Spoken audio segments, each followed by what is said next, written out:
This is a desolate, uninhabited canyon, yet every day I must lay mines here. Every 500 meters, a phalanx close-in weapon system is deployed, clearly meant to stop something from climbing up. But there's not a soul in sight. The only thing I can confirm is that this eerie canyon has existed since World War II. My orders were to monitor this area constantly from the 100-meter-high West Tower, while the East Tower across from me was guarded by Russian soldiers. Not only did soldiers from both nations have to perform their duties separately, but they were also strictly forbidden from communicating in any way. At first, I could endure the loneliness, until that day I peeked across with my binoculars and instantly lost my composure. I never dreamed that on the other side stood a woman with a perfect figure. She seemed to sense she was being watched, but by the time she turned, I had already hidden. This woman was no pushover either. While the longest confirmed sniper kill was 3,450 meters, she had successfully taken down an enemy from 3,800 meters away. Finding routine missions too easy, she had joined this more challenging tower guard duty. At night, her face haunted my dreams. Unable to contain myself, I glanced across again. Though she didn't respond, the seed of love had already taken root in my heart. After barely enduring until the next day, she unexpectedly caught my attention. Due to the distance,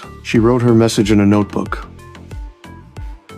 To her call, I replied with just 4 words: communication prohibited. I thought she'd be annoyed, but instead she wrote, "Today is her birthday. Do whatever you want." Seeing her playful demeanor, I raised my drink and toasted her birthday. Thus, we communicated our feelings in a unique way. Though separated by distance, our hearts grew ever closer. As our conversation flowed, she suddenly asked about my special skill. I replied, "My marksmanship is pretty good. As a top-tier sniper, how could she resist?" She insisted I demonstrate for her. Before I could even draw my gun, she showed off her own skills. Just as she basked in her triumph, I returned the favor.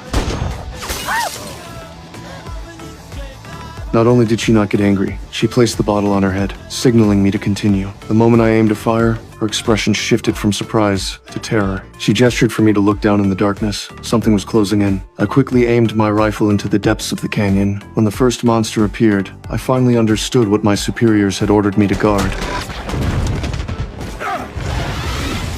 Seeing the overwhelming numbers, she mounted the heavy machine gun and joined the fight. Under the barrage of fire, the monsters were riddled with holes and fell silent.